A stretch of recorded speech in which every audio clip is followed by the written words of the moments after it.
What's going on, everybody? Welcome back to this week's edition of NKU Sports Break. I'm your host, Trey, Bowden. Joining me on the show today is the Deputy Athletic Director, Dan McIver. Thanks for coming on, Dan. Thanks, Trey. Thanks for having me. Now, some of our viewers may not understand what the role of a Deputy Athletic Director is. Could you explain to us what your role is and the tasks that come along with it? Yes, absolutely. So as Deputy Athletic Director, I'm really, my focus is assisting Ken, our Athletic Director, in the overall management, leadership, strategic planning of the athletic department. When he's out of the office, I serve as basically the administrator for the department. My specific roles really deal around a lot of sport management. I oversee 10 of our sport programs. I also oversee our marketing ticketing area, strength and conditioning, athletic training, facilities and event management, as well as our budget, all the financial operations. So I wear a pretty wide hat, but it keeps me busy. But really, as Deputy Athletic Director, I'm Ken's right-hand person and just serve in his role and when he's out of the office and try to guide this department in his absence. Now, you talk about guiding the department, and I know since the start of this pandemic, a lot has changed. And with athletics hopefully starting back up again soon, I know NKU has a COVID-19 preparedness team. Can you tell me a little bit about the makeup of that team, as well as the purpose of the team? Yep, absolutely. So the university has a preparedness team, and then we created one within athletics. It's chaired by one of our team physicians, Dr. Matthew Desjardins. It's also made up of senior athletic administrators, Dr. Alan Cole, who's an infectious disease specialist, and he serves on the university preparedness team as well. Rose Temple, who's in our health and wellness area on campus. And then as well as some facilities people from the university as well as the arena. And throughout our planning process, we've had to make sure that we are in alignment with the university's preparedness team, because we certainly don't want to be putting in protocols and guidelines that conflict with what the university is trying to do. So Chris Halfling, our Associate AD for Facilities, actually serves as our liaison on the university preparedness team to make sure that we are always in alignment with them.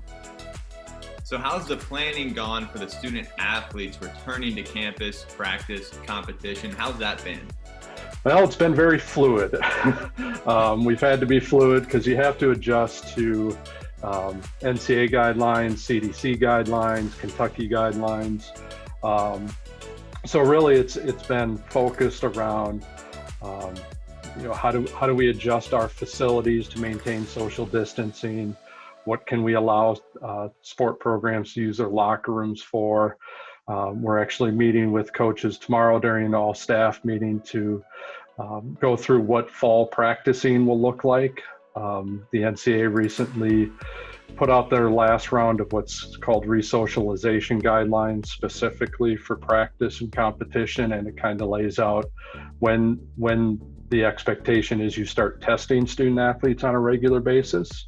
One of those recommendations was to test all student athletes upon arrival back to campus, since everybody's coming from many different areas. Right. But then once you get into practice, the guidelines are different by sport based on how much contact risk there is. So your basketballs, your soccers, your volleyball, your high risk ones, we're going to have to test them more often versus a golf or a tennis who has not a lot of contact in their normal practices, where for them it's more of symptomatic testing only. So we're going to be laying that all out for coaches tomorrow as we've got it finalized over the last week.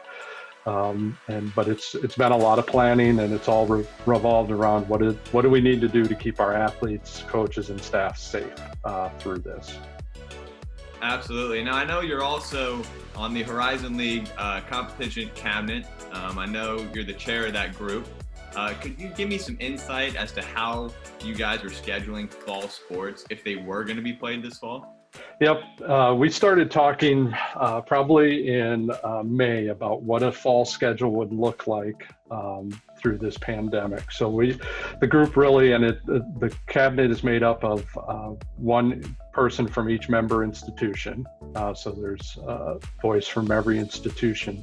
And we really started to look at how do you lay out a schedule that maintains the health and safety of student athletes and coaches. And it really revolved around how much time do you need in between games, because symptoms for COVID-19 generally show up 2 to 5 days after exposure. So how do you create that time, that gap between events? How do you create a schedule that limits the amount of travel teams have to? So we were looking at going divisions within our league, which is different. So trying to limit teams from having to travel from, I'll say, Northern Kentucky up to Green Bay, Wisconsin, which is 8 hours, or Green Bay traveling to Youngstown, which is 11 hours.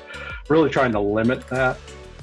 And then limit the number of contests, only because you're trying to create that space in between games. You can't play, I'll say, soccer 20 games.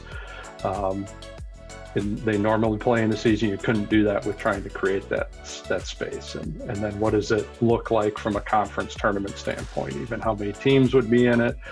How would those games be scheduled? So it was a lot of work. We had it laid out, and then unfortunately, as a league, we had to make the difficult decision to postpone fall sports to the spring. Yeah, well, hopefully, fingers crossed, we'll be able to play in the spring. That's what we're all hoping. That's what we're all planning for now. Absolutely. Well, hey, thank you, Dan, for joining me on the show today. I really felt like I got to learn a lot more about your role, as well as what you do at NKU and what you have been doing behind the scenes throughout this whole pandemic. That does it for this week's edition of NKU Sports Break. I'm Trey Bowden.